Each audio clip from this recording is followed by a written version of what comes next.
Today's helpful how-to video will be on pretty much replacing your fuel filter on this 7.3 diesel OBS. So we got the part number here.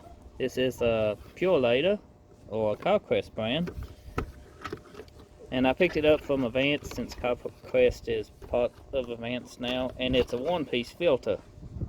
As you can see, it does not have the screen on it. Let me set it to the side and I'll tell you how to remove your old filter.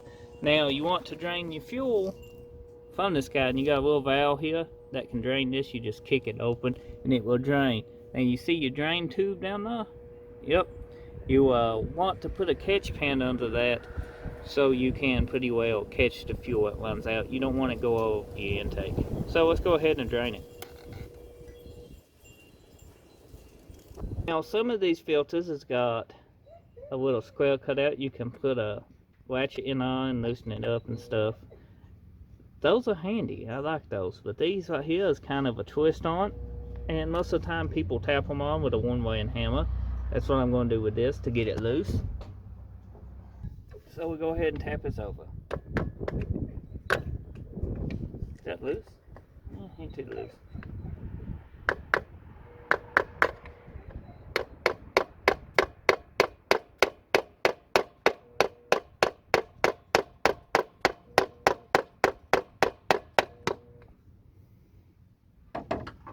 Once you get it so loose, you can pretty well spin it off by hand, just like so, and all the fuel should have drained out.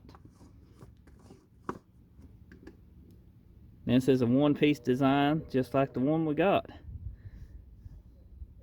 And you can see the diesel fuel is trying to gel up. This truck ain't been started in a while. What is that? Some foam. Now that looks like a piece of fiberglass, probably from this filter. So these filters do come in handy, as you can see. This one don't look too bad. I would actually probably want, well, you can see some. If you look close, you can actually see what all it's caught. Right through the. So filters are much needed equipment, especially in diesels. Get used to changing these.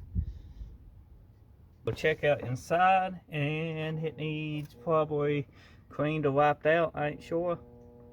I can't see. You guys can see with the camera, but I'm gonna have to look down in there and check it out.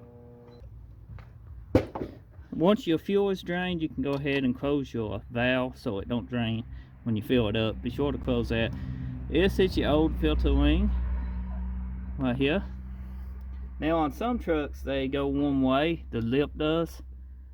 But on these, they're identical. But I have seen some with lips, so depending on the year of your truck, you want to pretty well make sure you put it on correctly. Now you can go ahead and stick it on the filter, but I like to put diesel fuel around this so it don't go on dry. So just go ahead and get you some diesel fuel. I actually got all my fuel out of the bowl by sticking a wag down in there, letting it soak it up, because these drains don't always drain 100%. But I cleaned all mine out good, and it's good to go. So I'm going to go ahead and put some on this that I got left over from a wag.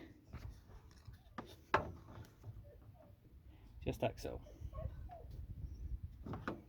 You can go ahead and put it on here. Just like that. Make sure the surface is clean. Take your new filter right here. Put some fuel on this. Once you get fuel on that bottom part of the gasket, you can go ahead and put it down in there. And then screw it on, make sure it don't cross thread. Should go on quite smooth till it hits that O-ring. Once it gets that O-ring though, you want to tap it the same way you took it off, but don't over tighten this because it does got a gasket though. Once you hit this, be sure to hit it up towards the top. You don't want to hit it down towards the bottom here, because you can bust through this cap and then destroy it. So always be sure you're tapping on these top upper parts here. And we got this tight. Now you can go in there and pretty much refill your bowl. You can actually pre-fill this, but I'd usually just crank them to a start. If you do it like that, be sure to crank 10 seconds. Let the starter cool off about 20-30 seconds and do it again till it starts. The procedure to filling this and how you do it is up to you. I hope you enjoyed this video. If you found it helpful, drop a like. If you got any helpful information, leave it in the comment section, or if you just wanted to say hello, leave a comment. And be sure to show your support for my channel by smashing that subscribe button, and more videos to come on this F350. So stay tuned.